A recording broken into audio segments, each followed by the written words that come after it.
सामान्य अध्ययन के अंतर्गत भारतीय अर्थव्यवस्था का एक नया टॉपिक डिजिटल अर्थव्यवस्था पर आज हम लोग डिस्कशन करेंगे।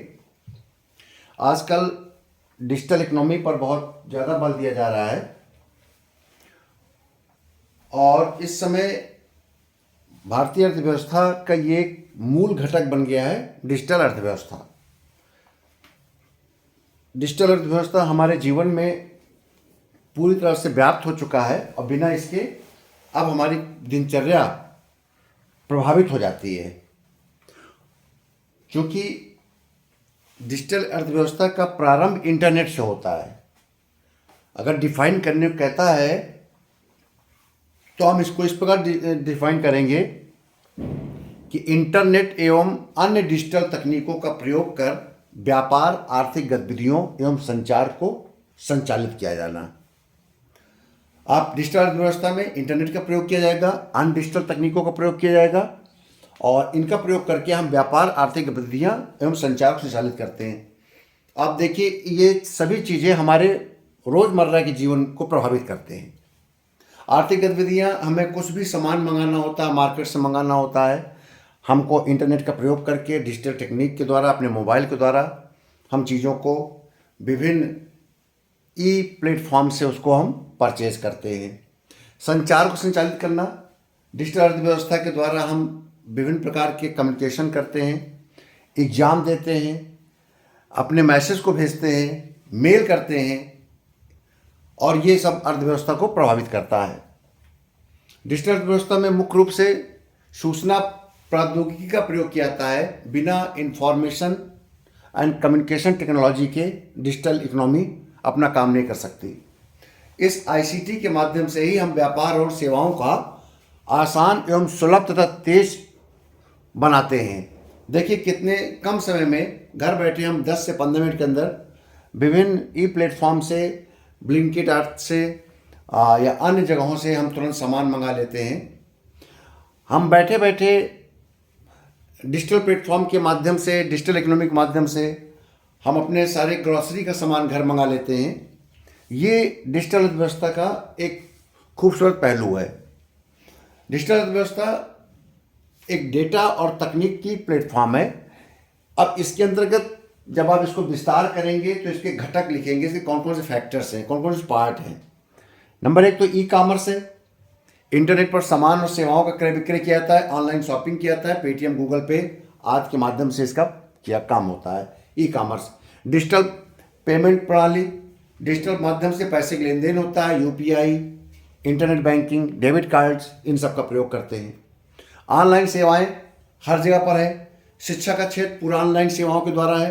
ऑनलाइन आपका ओपन एजुकेशन है, ऑनलाइन आपके ट्रेनिंग प्रोग्राम चलते हैं एजुकेशन में, ऑनलाइन आपके एग्ज़ाम चलते हैं, ऑनलाइन आपका फीस जमा होता है, ऑनलाइन एग्जामिनेशन फॉर्म भरे जाते हैं, ऑनलाइन एडमिशन होते हैं, ऑनलाइन आपके फ़ी पेमेंट होते हैं, ऑनलाइन आपका लोन सेंक्शन हो जाता है बिना कहीं गए, एजुकेशन लोन। आपके हेल्थ और मनोरंजन आदि में भी डिजिटल इकोनॉमी का योगदान होता है, ऑनलाइन सेवाएं होती हैं।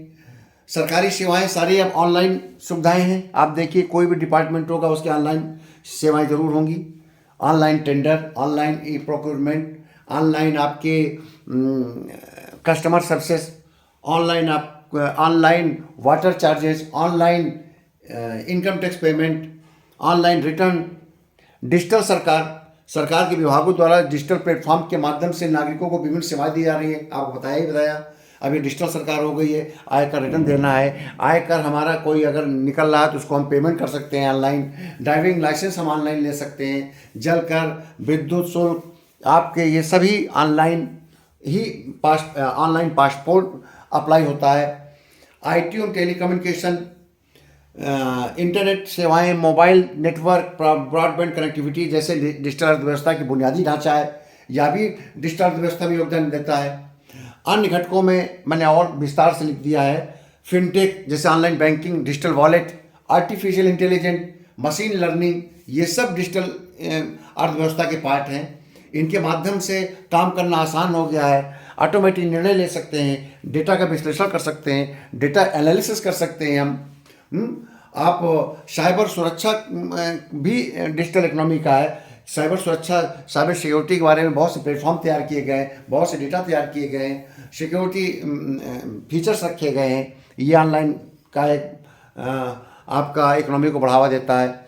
ऑनलाइन शिक्षा के तमाम प्लेटफॉर्म हैं। यूजीसी के माध्यम से आपने देखा होगा, मैंने स्वयं और भी एमओसीसी प्लेटफॉर्म, ये सब यूजीसी के ऑनलाइन डिजिटल लर्निंग प्लेटफॉर्म है। वर्चुअल क्लासरूम अब तैयार की जाती है। AR VR बहुत इंपॉर्टेंट है आजकल। ऑगमेंटेड और विजुलाइज लर्निंग सिस्टम है आपका, तो AR VR को भी इससे बढ़ावा दिया जा रहा है।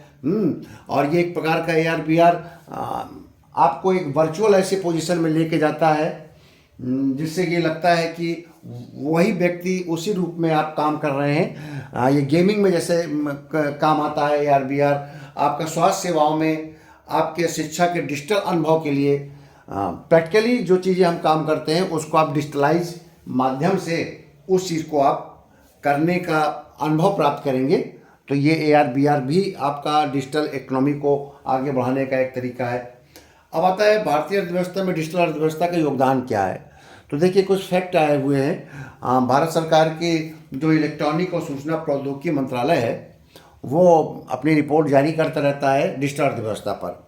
तो 2024 में रिपोर्ट जारी किया है, तो उन्होंने बताया है कि 22-23 में डिजिटल अर्थव्यवस्था का जो GDP में योगदान था वो 11.74, यानी कि लगभग 12% आज हमारा GDP में योगदान है डिजिटल अर्थव्यवस्था का। आप समझ लीजिए कि पूरे देश की कृषि से हमें केवल 15% हमारा GDP में योगदान है, जिस पर 50% का रोजगार निर्भर करता है। और न केवल देश के 150 करोड़ के लोगों को अब पेट भरता है बल्कि विश्व में एक्सपोर्ट भी करता है। उसका योगदान अगर 15% है तो कितनी तेज़ी से डिजिटल अर्थव्यवस्था बढ़ रही है कि पिछले 10 वर्ष का ही डिजिटल अर्थव्यवस्था का एक प्रकार का अनुभव देखा जाए है।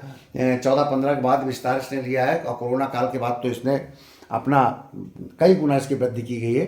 तो ये आज 12% लगभग इसका डिजिटल अर्थव्यवस्था में योगदान है। और संभावना है कि हम बहुत जल्दी 2030 तक 20% पहुंच जाएंगे और 25-26 में हम 15% तक पहुंच जाएंगे। 22-23 में डिजिटल अर्थव्यवस्था में लगभग 1,47,00,000 लोग काम कर रहे थे। जो मैन पावर था 1,47,00,000। तो ये सब डिजिटल अर्थव्यवस्था में जो आपके पास आते हैं डिलीवरी बॉयज़ और ये सब करना, पेटीएम के माध्यम से आपका ऑनलाइन पेमेंट का जो सिस्टम है, इस सब कामों में 1,47,00,000 लोग काम में। 2029-30 तक GDP में इसका योगदान 20% हो सकता है। ऐसा होने से कृषि एवं विनिर्माण क्षेत्र भी छूट जाएंगे। आपको मैं बता ही चुका हूँ कि हमारे कृषि का योगदान 15% है। जैसे जैसे इकोनॉमी बढ़ेगी कृषि का योगदान और कम होता जाएगा, क्योंकि आपको बता चुका हूँ कि जिस देश की इकोनॉमी में GDP में कृषि का रोल कम होता है वो देश विकसित देश होने की तरफ बढ़ता है। तो जब आपका डिजिटल इकोनॉमी बढ़ जाएगी तो इसका मतलब है कि कृषि और कुछ क्षेत्र पीछे छूटेंगे, मैन्युफैक्चरिंग क्षेत्र पीछे छूटेगा और सर्विस सेक्टर आगे बढ़ जाएगा। कृषि एवं विनिर्माण, क्योंकि इसका अगर 15% है, विनिर्माण भी लगभग 20% के नीचे ही है, तो ऐसी स्थिति में ये इन दो क्षेत्रों को पीछे छोड़ सकता है। डिजिटल अर्थव्यवस्था आर्थिक विकास, रोजगार सृजन एवं उत्पादकता में वृद्धि कर रहा है। जब सीधी सी बात है भाई, आर्थिक विकास में वृद्धि करेगा जब अधिक से अधिक लोग लेन देन करेंगे, परचेजिंग पावर बढ़ जाएगी। देखिए डिजिटल इकोनॉमी से एक फ़ायदा ये है कि ये मोटिवेट करता है ज़्यादा परचेजिंग के लिए। आपको अगर मार्केट जाना पड़े घर से तो आप 4 बार सोचेंगे, और जब 4 बार सोचेंगे तो हो सकता है ना जाए, तो उस समय आपके जेब से खर्च होने की संभावना कम हो जाएगी। और डिजिटल इकोनॉमी में क्या है, आपके दिमाग में आया कि आपको पिज़्ज़ा खाना है, आपको बर्गर खाना है, आपको कोई चीज़ सामान मंगाना है, 2 मिनट के अंदर आप मोबाइल से ऑर्डर किया और 15 मिनट के अंदर आ गया, आपने पेमेंट कर दिया, डिजिटल इकोनॉमी में उसको बढ़ावा मिल गया। तो ये एक प्रकार से मोटिवेट करता है, ये आपके क्यूरियोसिटी बढ़ाता है कि आप अधिक से अधिक कंजप्शन की ओर बढ़ें, और जिससे कि अर्थव्यवस्था भी मजबूत होती है। जितना मनी का सर्कुलेशन बढ़ेगा तो आर्थिक विकास को बढ़ावा मिलेगा, रोजगार तो सृजन हो ही रहा है। जितना आप इस डिजिटल अर्थव्यवस्था का प्रयोग करेंगे उतना ही मैन पावर बढ़ेगा, उतना ही लोग इस काम में इस स्तर के काम में को करना प्रारंभ करेंगे, उत्पादकता में वृद्धि होगी, अधिक से अधिक परचेजिंग होगी, कंजप्शन होगा तो उत्पादकता होगा। डिजिटल अर्थव्यवस्था से वित्तीय समावेशन को बढ़ावा मिलता है। वित्तीय समावेशन का मतलब होता है फाइनेंशियल इंक्लूजन। इसका मतलब होता है कि अधिक से अधिक क्षेत्र में अधिक से अधिक लोगों तक वित्तीय सेवाओं और भुगतान की पहुंच हो जाए। अब जैसे यूपीआई, रुपए, गूगल पे, मोबाइल वॉलेट्स है, तो लगभग हर परिवार में किसी न किसी के पास एक स्मार्टफोन है। जब स्मार्टफोन होगा, परिवार में एक के व्यक्ति के पास भी होगा, तो वहाँ से शॉपिंग या ऑनलाइन पेमेंट आसान हो जाएगा। जब ये आसान हो जाएगा तो लगभग पेमेंट की सुविधा सब तक पहुंच जाएगी। इसके लिए किसी गांव के व्यक्ति को या दूर दराज के व्यक्ति को जाकर कोई चीज़ पेमेंट नहीं करना पड़ेगा, क्रय नहीं करना पड़ेगा। उसी स्तर पर ये चीज़ें आसानी से सहज और उपलब्ध हो जाएंगी। तो ये फाइनेंशियल इंक्लूजन होगा। स्टार्टअप को बढ़ावा दिया गया है। वो जैसे कि आप देखिए, डिजिटल इकोनॉमी ने ही स्टार्टअप को बढ़ावा दिया। जितने भी स्टार्टअप बड़े से बड़े हैं, सब डिजिटल इकोनॉमी का प्रयोग करके किया जा रहा है, डिजिटल प्लेटफॉर्म को प्रयोग करके किया जा रहा है। ऊबर, ओला, फ्लिपकार्ट, अमेजॉन, ये सब क्या है? ये सब डिजिटल प्लेटफॉर्म है। इसी के माध्यम से आप चीज़ कर रहे हैं। एक सॉफ्टवेयर से ही सारा सिस्टम चल रहा है। एक्चुअल में ऐसा किसी को भी कुछ भी अगर आपको मंगाना है, कहीं जाना है, तो ये डिजिटलाइजेशन का सबसे ज्वलंत और बड़ा है उदाहरण है, और जो कि यूनिकॉर्न के रूप में ये स्टार्टअप काम कर रहे हैं। डिजिटल अर्थव्यवस्था ने 100 से अधिक यूनिकॉर्न स्टार्टअप दिए। Make my trip, Oyo, social media, digital marketing, digi locker, e governance app, online जनसेवा केंद्र, ऑनलाइन सरकारी खरीद फरोख्त जिसे हम जिम कहते हैं, ई प्रोक्योरमेंट, गवर्नमेंट के सबके सारे विभागों के ई प्रोक्योरमेंट पोर्टल हैं, वो सब डिजिटल इकोनॉमी, डिजिटल प्लेटफॉर्म है जो कि डिजिटल इकोनॉमी को बढ़ावा देते हैं। क्योंकि ये सारे सिस्टम डिजिटल इकोनॉमी को बढ़ावा देते हैं। जब ये सब ऐप काम करते हैं, साइट काम करती हैं, तो इसके चार्जेस भी लेते हैं। तो न केवल ये एक प्लेटफॉर्म के रूप में ऐप करते हैं, बल्कि इस क्षेत्र से जब तमाम सेलर्स और परचेजर जुड़ते हैं तो उनसे भी उनके इंसेंटिव मिलते हैं। तो ये आपका भारतीय अर्थव्यवस्था में डिजिटल इकोनॉमी को एक बढ़ावा मिलता है। डिजिटल अर्थव्यवस्था से वैश्विक अर्थव्यवस्था में भी आर्थिक वृद्धि हुई है। सिस्टमेटिक बात है, बिल्कुल निश्चित बात है कि जब आप डिजिटल अर्थव्यवस्था, तो पूरे भूमंडलीकरण का सबसे अच्छा ज्वलंत उदाहरण है। अगर देखा जाए तो ये आर्थिक नीति का उदारीकरण और प्राइवेटाइजेशन और भूमंडलीकरण क्या है, तो भूमंडलीकरण डिजिटलाइजेशन है। डिजिटल इकोनॉमी ने, डिजिटल प्लेटफॉर्म ने पूरे विश्व को एक जगह जोड़ दिया है। यहाँ बैठे बैठे आप कहीं पर भी पैसा भेज सकते हैं, किसी को पेमेंट कर सकते हैं, किसी से आप कोई चीज़ परचेज कर सकते हैं। तो ये डिजिटलाइजेशन का सबसे अर्थव्यवस्था का सबसे महत्वपूर्ण उदाहरण है। ठीक है, डिजिटल अर्थव्यवस्था से वैश्विक अर्थव्यवस्था को आर्थिक वृद्धि हुई है। भारतीय युवाओं को रोजगार मिल रहा है, समय की बचत हो रही है डिजिटल इकोनॉमी से, और सरकारी सेवाओं में पारदर्शिता रहती है। पहले कागजों के लेन देन होता था, आना जाना का। अब आजकल देखिए डिजिटल प्लेटफॉर्म, ITI भी डिजिटल प्लेटफॉर्म पे आ गया है। ई गवर्नेंस डिजिटल प्लेटफॉर्म है। Right to information digital platform पर प्रस्तुत किया गया है। लोकपाल शिकायतें, कंप्लेन, कोई भी कंप्लेन हो, बैंकिंग लोकपाल हो, आपको लोकपाल हो, ये सब डिजिटल प्लेटफॉर्म पर हैं। तो इससे क्या हो रहा है, सरकारी सेवाओं में पारदर्शिता हो रही है। ऑनलाइन आप कोई भी कंप्लेन कर सकते हैं, किसी भी स्तर कर सकते हैं। आपके ई डिसीजन भी डिजिटल प्लेटफॉर्म पर हैं। सुप्रीम कोर्ट, हाई कोर्ट के जो डिसीजन हैं वो सब डिजिटल प्लेटफॉर्म पर हैं। तो ये सारी सुविधाएं, गवर्नमेंट ऑर्डर्स डिजिटल प्लेटफॉर्म पर हैं। सभी की साइटें, सभी विभागों की साइट्स होती है। ये सारे डिजिटल प्लेटफॉर्म जो कि इंडियन इकोनॉमी के डिजिटल अर्थव्यवस्था को बढ़ावा दे रहे हैं।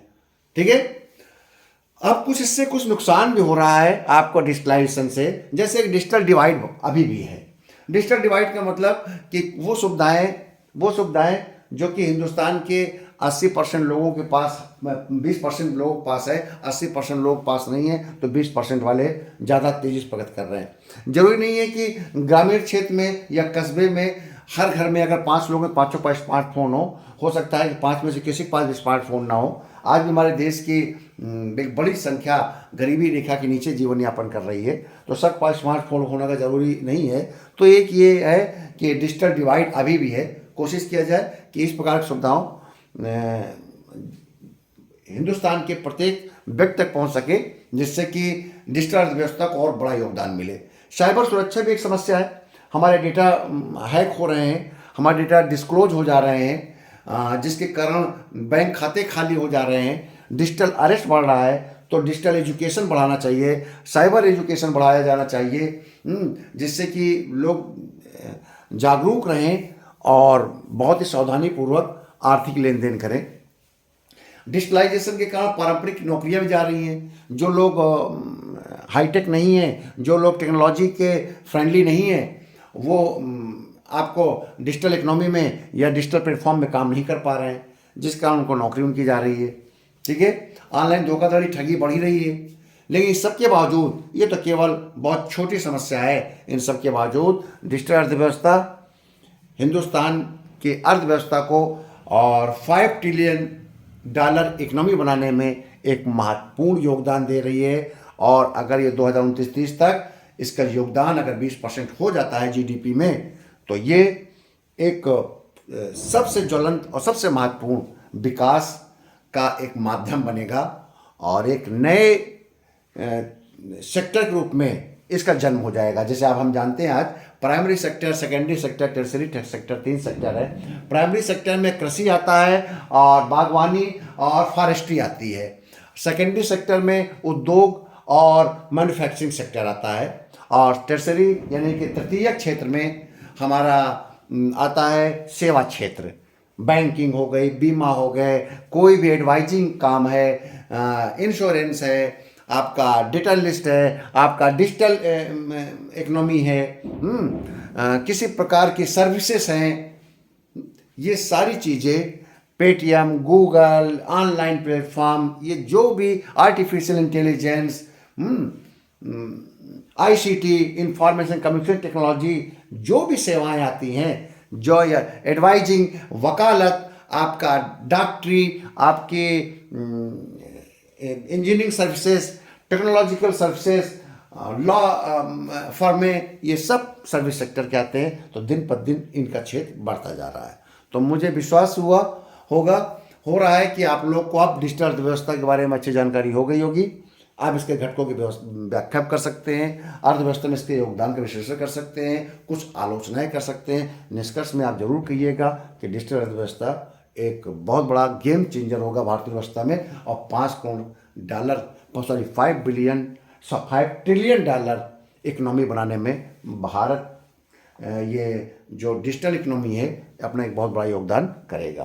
तो देखिए, ये कड़ी चल रही है आपके समान अध्ययन में भारतीय अर्थव्यवस्था पर जब सारे पॉइंट ख़त्म हो जाएंगे, या मुझे जो लगता होगा कि ये इंपॉर्टेंट टॉपिक ख़त्म हो गए हैं, तो फिर मैं किसी अन्य टॉपिक पे आऊँगा। आप सिस्टमेटिक रूप से एक एक विषय को पकड़ता चलूँगा और उस विषय के महत्वपूर्ण टॉपिक को पूरा करने के बाद ही एक नए सब्जेक्ट पे मैं आऊँगा, क्योंकि ये चैनल केवल किसी एक परीक्षा के लिए नहीं है, बल्कि civil services mains, UP PCS mains, assistant registrar, ये आपका एसएससी मेंस, जिस परीक्षा में लिखित पेपर होते हैं उस पर विस्तृत चर्चा होती है, उन सब के लिए ये लाभदायी होगा। आगे चलकर अन्य परीक्षाओं पर भी डिस्कशन करेंगे। तो जो भी अभ्यर्थी पीसीएस मेंस की और आईएएस मेंस की और पीसीएस और आईएएस की तैयारी कर रहे हैं, यूपीएससी की तैयारी कर रहे हैं, अन्य ऐसे परीक्षाओं की तैयारी कर रहे हैं जिसमें लिखित परीक्षा होने की संभावना है, असिस्टेंट रजिस्ट्रार या अन्य, तो ऐसे अभ्यर्थी इस मेरे वीडियो और मेरे इस यूट्यूब चैनल करियर मोटिवेशन को लाइक करें, सब्सक्राइब करें और अधिक से अधिक अपने साथियों को फॉरवर्ड करें। बहुत बहुत धन्यवाद।